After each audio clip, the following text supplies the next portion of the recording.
Hi, this is Shushil from Quick Excel Tally with Shushil. In the last video, I explained to you about how you use Excel table dynamic.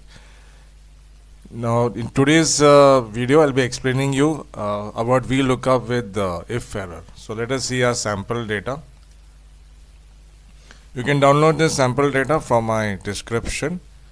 Now, this is the data I'm having over here, where I've given you some stock list. Price is there and cost is there. So whatever name you type over here, that is your stock. Like I have written your laptop over here. So what is the cost? So normally what happens is we use VLOOKUP, normal VLOOKUP. But what is the advantage of Iferror? First I'll explain to you if I use normal VLOOKUP only. That is equal to VLOOKUP. When you press tab, you get this bracket open. Click on this E6, that is your laptop what you're searching, comma, then select the full table, comma, I want cost. If you want price, you write 2. This is column index, this is 1, this is 2, this is 3. So you write 3 over here, comma, 0, and then close the bracket. 0 stands for exact match, enter. So that should tell me laptop cost is 450.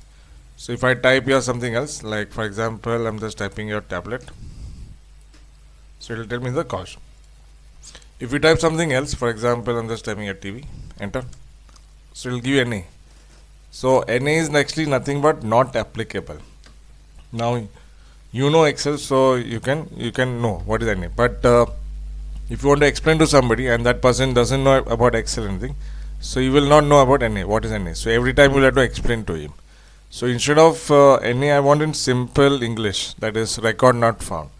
So that's why Excel has given an option called as if error.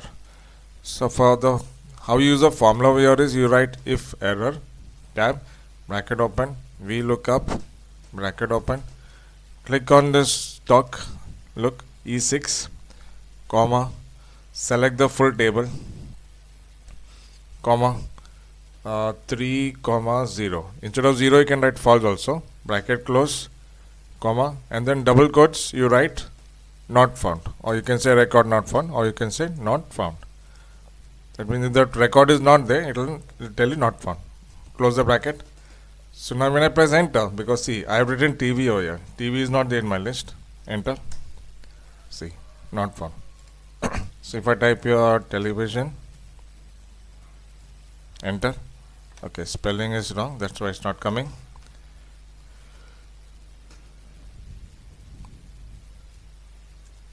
See.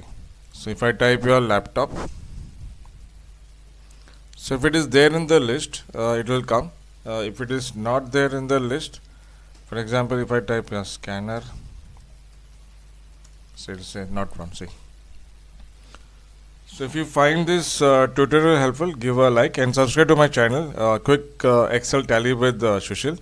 Thank you for watching and I'll see you in the next video.